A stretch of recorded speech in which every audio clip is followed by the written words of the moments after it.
அது என்னமோ தெரியல, ரெகுலர் கஸ்டமர் கிட்டே இருந்து நமக்கு ரிப்பீட்டட் ஆர்டர்ஸ் வரும்போது மனசுக்குள்ள அப்படியே நிறைய பட்டாம்பூச்சி பறக்க ஆரம்பிச்சது. சரின்னு சொல்லிட்டு அந்த பட்டாம்பூச்சியெல்லாம் பிடிச்சி ஓரமாக உட்கார வச்சுட்டு நான் போய் ப்ரௌனி செய்ய போகிறேன் அப்படின்னு சொல்லிட்டு வந்துட்டேன். ஸோ கஸ்டமர் கேட்ட மாதிரி நிறைய சாக்லேட்ஸ் லோட் பண்ணி போட்டு ட்ரிபிள் சாக்லேட் ப்ரௌனி ரெடி பண்ணிட்டேன். இது கூடவே வந்து ஒரு லாவா ப்ரௌனி சேர்ந்த மாதிரி நம்ம கிட்ட ஒரு காம்போ பேக் அவைலபிளாக இருக்குது. ஸோ அந்த காம்போ பேக் தான் இவங்க சூஸ் பண்ணியிருந்தாங்க. லாவா ப்ரௌனி பற்றி நம்ம சொல்லவே வேணாம். ப்ரௌனி தெரிஞ்சவங்களுக்கு லாவா ப்ரௌனி தெரியாமல் இருக்க வாய்ப்பே இல்லை.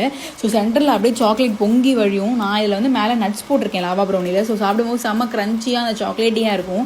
ட்ரிபிள் சாக்லேட் ப்ரௌனிக்கு வந்து நமக்கு நாளுக்கு நாள் வந்து ஃபேன்ஸ் அதிகமாகிட்டே இருக்காங்க. அதுக்குன்னு உங்ககிட்ட வந்து வேறு எந்த ப்ரௌனி நல்லா இருக்காதா, ட்ரிபிள் சாக்லேட் ப்ரௌனி மட்டும் தான் நல்லா இருக்குமா அப்படின்னு கேட்காதீங்க. நம்மக்கிட்ட வந்து கிளாசிக் ப்ரௌனி கூட வந்து சூப்பராக டாப் நாச்சாக இருக்கும். ஸோ உங்களுக்கும் இது போல் ப்ரௌனிஸ் வந்து செம்ம ஃபஜ்ஜியாக டேஸ்டியாக வேணும் அப்படின்னா ஸ்க்ரீனில் இருக்கிற நம்பருக்கு காண்டாக்ட் பண்ணுங்கள். ஓகே, நம்ம கேரளா, கர்நாடகா, தமிழ்நாடு ஃபுல்லாகவே டெலிவரி பண்ணிகிட்டு இருக்கோம். ஸோ என்ன நடந்துச்சு அப்படின்னா, இவங்க கர்நாடகா அட்ரஸில் கொடுத்துருக்க பின்கோடுக்கு வந்து டெலிவரி சர்வீஸே கிடையாதான். ஸோ டிடிடிசியில் அப்ரோச் பண்ணும்போது டெலிவரி சார்ஜ் ரொம்ப அதிகமாக வந்துருச்சு.